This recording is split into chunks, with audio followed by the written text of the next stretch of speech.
আসসালামু আলাইকুম। দেশ ও প্রবাসে এই মুহূর্তে যে যেখান থেকে ইউটিউব চ্যানেল দেখছেন তাদেরকে প্রীতি ও শুভেচ্ছা জানিয়ে শুরু করছি আমাদের আজকের প্রতিবেদন। দর্শক, আপনারা জানেন আমরা দেশের প্রত্যন্ত অঞ্চলে গিয়ে অসহায় মানুষের গল্প তুলে ধরি। এরকমই একজন বোন বসে আছে ক্যামেরার সামনে, শোনাবো তার কষ্টের কথাগুলো। কি জন্য আজ আমাদের ক্যামেরার সামনে। আসসালামু আলাইকুম। ওয়ালাইকুম আসসালাম। আপু, কি নাম আপনার? আমার নাম নূপুর। নূপুর আপা। নূপুর আপা ভালো আছেন? জি আলহামদুলিল্লাহ ভালো আছি। যাক, নূপুর আপা আপনার কষ্টের কথাগুলো শোনানোর জন্য আমাদের দর্শকদের উদ্দেশ্য ভিডিও করতেছি। আপনার কি কষ্ট? এর আগে আমরা একটা প্রতিবেদন করেছিলাম, সেখানে বলেছেন আপনার স্বামী নেই, স্বামী মারা গিয়েছে। জি। তে আপনার কি কোনো বিয়ের প্রস্তাব আসছে কিনা? জি ভাই, আসে তো সেরকম ভালো হয় না বা ওরকম মিলে না, এজন্য করিনি। মানে ভালো মিলে না, না সেজন্য করেন না। তে এই যে এখন আপনি কি অবস্থায় আছেন এই কথাটা আগে শুনি।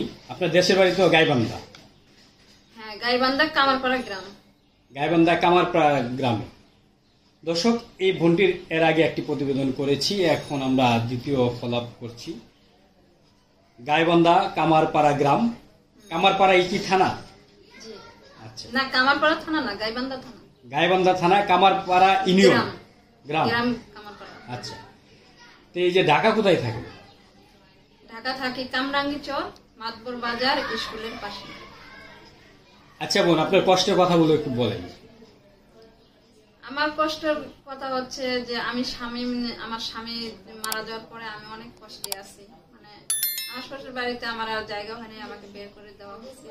আমি অনেক কষ্ট করে খাচ্ছি। আমি প্রথমে পরে ওই আমার শাশুড়ি বাসা থেকে চলে যেয়ে গেছি আমার খালার বাসায়।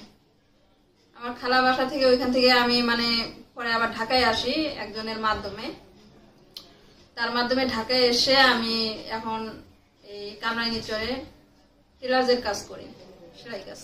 আচ্ছা, দর্শক যারা আমাদের লাইভটি দেখছেন এবং কি ইউটিউব চ্যানেলটি দেখবেন, সকলেই অবশ্যই বেশি বেশি করে শেয়ার করবেন এবং সকলেই এই বোনটির কথাগুলো আমরা একটু নীরবে সুন্দরভাবে একটু শুনি।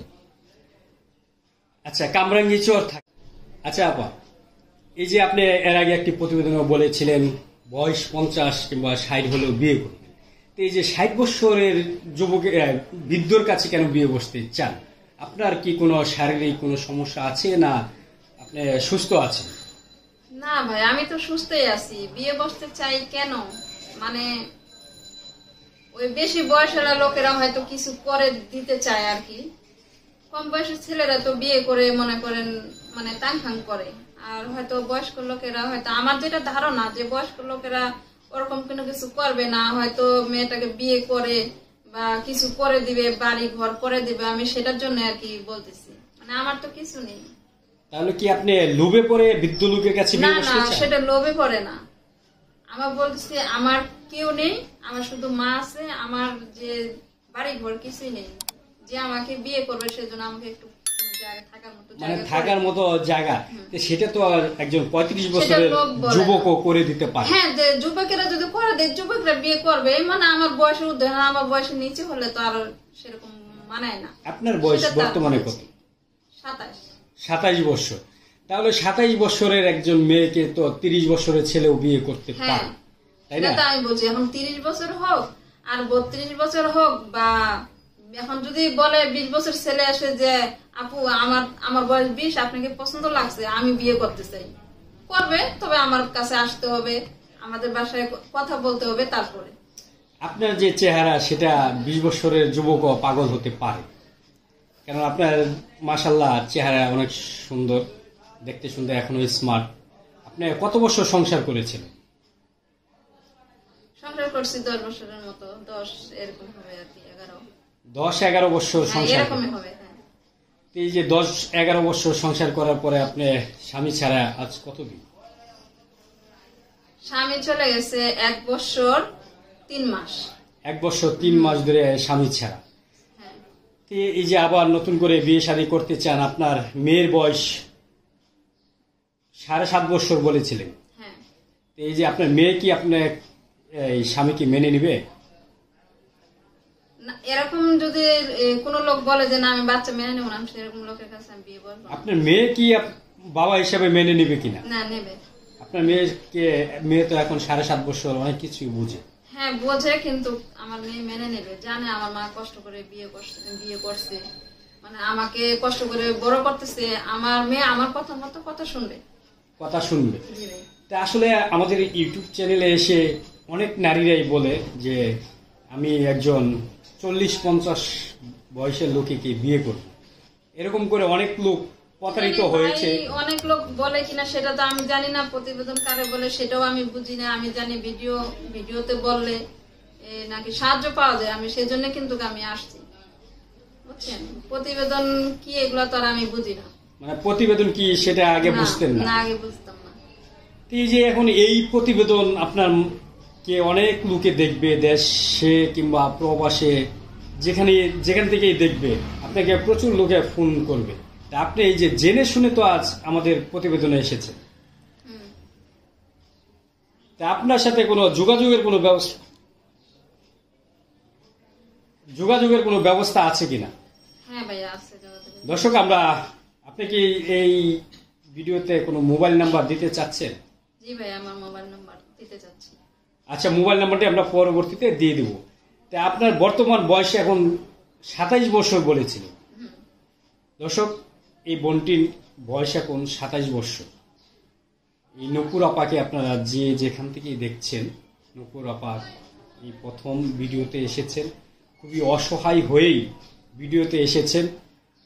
কোনো হৃদয়বান ভাই যদি তার পাশে দাঁড়ান, তাহলে হয়তো বা আর কোনোদিন ভিডিওতে আসতে হবে না, তার মেয়েকে নিয়ে একটু ভালোভাবে থাকতে পারবে।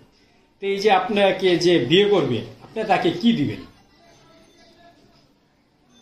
মানে আমি যাকে বিয়ে করবো তাকে কি দিবেন? কি দেওয়ার মতো? আমি তো ভাই বারবার বলছি, আমার তো দেওয়ার মতো কিছু নেই, শুধু আমিই আছি। বিয়ে করলে সে আমাকেই পাবে, তাছাড়া আর কিছুই পাবে না, সম্মানটুকুই পাবে। আপনি তাকে কি যথাযথ সম্মান দিতে পারবেন? অবশ্যই সম্মান দিতে পারবো না কেন? অবশ্যই সম্মান দিতে পারবো। এই যে আপনার যে সাবেক স্বামী ছিল, যে মারা গিয়েছে, আল্লাহ তাকে ব্যস্ত নসিব করুক, সেই স্বামীর ঘরে কি আপনি সুখে ছিলেন?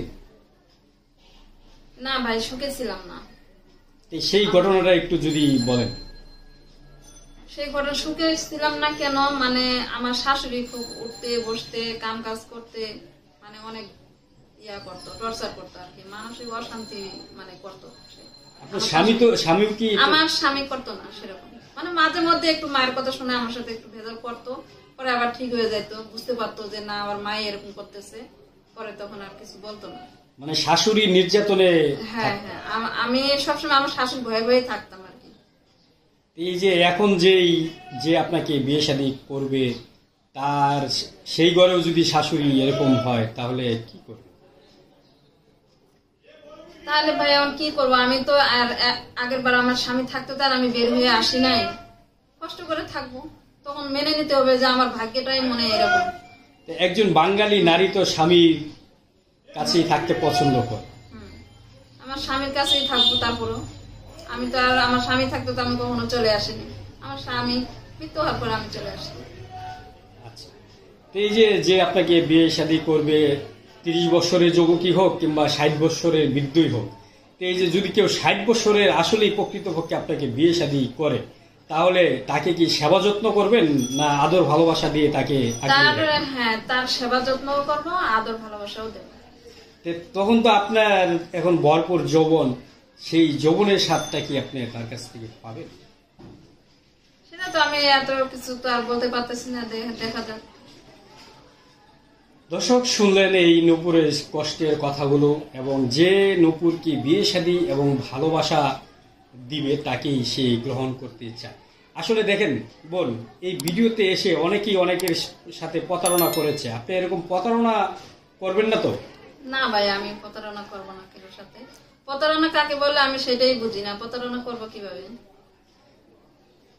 দর্শক, কারোর সাথে প্রতারণা করবে না, আদর সোহাগ দিয়েই আগলে রাখতে চায়, বাঙালি নারী যা করে তাই করবে। দর্শকদের উদ্দেশ্যে আপনার আর কিছু বলার আছে কিনা? দর্শকদের উদ্দেশ্যে আপনার আর কিছু বলার আছে কি? হ্যাঁ, দর্শকদের উপরে কিছু বলার আছে বলতে, মানে আমি বলতে চাই যে ভাই আপনার এই ভিডিওটা দেখলে আপনারা আমাকে সাহায্য করেন, আমার পাশে এসে দাঁড়ান। আমি এটাই বলতে চাই ভাই, আমার মাও অসুস্থ, আমার মার জন্য আপনারা কিছু সাহায্য করেন। আমার মেয়েকে জানুয়ারি মাসে মাদ্রাসায় ভর্তি করব, কিছু টাকা পয়সার প্রয়োজন, আপনারা আমার পাশে দাঁড়ান, আমার মেয়ের জন্য আমার মায়ের জন্য আমাকে কিছু সাহায্য সহযোগিতা করেন, এটাই আপনাদের কাছে অনুরোধ আমার। আপনার মায়ের কি হয়েছে? আমার মায়ের একটা টিউমার হয়েছে, মানে টিউমারটা এখনো ছোট আছে, তো ডাক্তার দেখাইছিলাম, বলছে যে অপারেশন করলে ভালো হয়ে যাবে। এখন কি আপনি মায়ের সাথে টাকা থাকেন? পয়সা নাই। হ্যাঁ, আমার মা, আমি, আমার মেয়ে, 3 জন থাকি। তা এখন আপনার সংসারটা কিভাবে চলে? ওই যে আমি কাজ করি, এভাবেই চলতেছে। আপনি এখন বর্তমানে কি কাজ করেন? আমি বর্তমান টেলার্সের কাজ করি। টেইলার্সে? হ্যাঁ, টেলার্সের কাজ। তো এই যে টেইলার্সে কি দোকানে গিয়ে সেলাই করেন না বাসায়? দোকানে সেলাই করি, দোকানে যে সেলাই করি, মানে মালিকের দোকানে। আচ্ছা, ওইখান থেকে কিরকম টাকা ইনকাম হয়? মাসে 5,000 টাকা। মাসে 5,000 টাকা। দর্শক, কেউ যদি এই নূপুরকে বিয়ে করেন, সে টেইলার্সের কাজ জানে, জামা কাপড় নিজেরটা নিজেই বানিয়ে পড়তে পারবে, যদি অনেকে সাশ্রয় হয়ে যাবে। আচ্ছা, আপনাকে যদি কেউ বর্তমানে কেউ সেলাই মেশিন দিতে চায়, তাহলে সেই সেলাই মেশিন দিয়ে আপনি নিজে কি কোনো কাজ করতে পারবেন? জি ভাই, অবশ্যই আমি কাজ করতে পারবো। এটা আমার আলগা ইনকাম হবে। যদি আমি একটা সেলাই মেশিন পাই, তাহলে আমি এটা বাড়িতে আলগা আমার ওভারটাইমের মতো একটা কাজ হবে, আর আমি বেতন হিসেবে সেখানেও কাজ করতে পারবো। আপনি সব ধরনের কি কাজ করতে পারেন? আমি মহিলাদের সব পারি বানাইতে। সব পারেন? দর্শক, শুনলেন নূপুরের জীবনের গল্প। আরেকবার একটু যদি বলতেন যে কিরকম লোক হলে বিয়ে শাদী করতে চান? সেটা ভাই আল্লাহর উপরে, আমি বলতে পারতেছি না যে কিরকম। আমার জীবনে যেমনই আসুক আমি সেমনই বিয়ে করব, আমার ভাগ্যে আল্লাহ যেমন রাখছে। আসলে ভাগ্য তো আল্লাহ একবারই লিখে দিয়ে দেয়। এখন তারপরেও তো নিজের না কিছু ভাই, চাহিদা আছে। তারপর আল্লাহ একবারে লিখে দেয় না। মানুষ যেহেতু বেঁচে যতদিন থাকবো অতদিনে আল্লাহ এটা ইয়া করবে, নির্ধারণ করবে। তারপরে তো একজন পছন্দ অপছন্দর একটা ব্যাপার থাকে। আপনার কি ধরনের পছন্দ? সেটা ভাই আসলে বুঝতে পারবো যে কি ধরনের ইয়া। বিয়ে শাদী যদি কেউ প্রস্তাব নিয়ে আসে, তাহলে কার সাথে যোগাযোগ করবে? কার সাথে যোগাযোগ করবো মানে যে আসবে তার সাথেই যোগাযোগ করব। মানে আপনার সাথেই তো যোগাযোগ করবে? হ্যাঁ হ্যাঁ। আপনার মা কি বেশি বৃদ্ধ হয়ে গেছে? না, আমার মা আছে, আমার মার সাথেই বলবো। তার মানে যে বিয়ে শাদীর প্রস্তাব নিয়ে আসবে, বিয়ে শাদী করবে, আপনার এখানে আসতে হবে? হ্যাঁ, এখানে আসতে হবে। আমার মা আছে, আবার আমি যার মাধ্যমে আসছি উনি, ওই খালাও আছে ওইখানে, মনে করেন ওই বোন আছে, মানে গ্রাম প্রতিবেশী ওরা আছে, ওরা সব আর কি কথাবার্তা বলবে। একা একা তো এই কাজ হয় না, মানে দেখে শুনে বিয়ে শাদী করতে চান? দেখে শুনে। দর্শক, অনেক সুন্দর কথা, কেউ এই কথা বলে না। যে এই বোনটি সত্য কথাই বলেছে যে আসবেন, গ্রামের বাড়িতে যাবেন, দেখে শুনে বুঝে শুনেই তবেই বিয়ে করবেন। এই বোনটিও দেখে শুনে বিয়ে শাদী করতে চায়। আচ্ছা, যদি কেউ প্রবাসী কোনো ভাই আপনাকে বিয়ে শাদী করতে চায় মোবাইলের মাধ্যমে, তাহলে কি বিয়ে শাদী করবেন? এটা তো এখন আমি বলতে পারতেছি না, সবই তো এখন ভাগ্যের ব্যাপার। যদি এমন পজিশনে যদি আসে যে না, লোকটা অনেক ভালো, কথাবার্তা তার ভালো লাগতেছে, লোকটাকে বিয়ে করে যায়, তার কথার উপরে ডিপেন্ড করে তারপরে মানে এটা আমি সিদ্ধান্ত নিতে পারি, সেটা পরেরটা পরে তারপরে সিদ্ধান্ত নেবেন। দর্শক, শুনলেন নূপুরের কষ্টের কথাগুলো, এবং বিয়ে শাদীর ব্যাপারে যদি আপনারা তার সাথে কথা বলতে চান, তার ফ্যামিলি আছে, ফ্যামিলির সাথে কথা বলে গ্রামে গিয়ে বাড়িঘর দেখে তারপরেই আপনারা বড় অঙ্কের লেনদেন করবেন কিংবা বিয়ে শাদী করবেন। বিয়ে শাদীর ব্যাপারে ইউটিউব চ্যানেল কর্তৃপক্ষ কোনো দায় দায়িত্ব নেয় না, একান্তই আপনাদের ব্যক্তিগত ব্যাপার। আজ এ পর্যন্তই, অন্য কোনো জায়গায় অন্য কোনো প্রতিবেদন নিয়ে হাজির হব। সে পর্যন্ত আপনারা সকলেই ভালো থাকুন, দিন শেষে ভালো একটি কাজ করুন।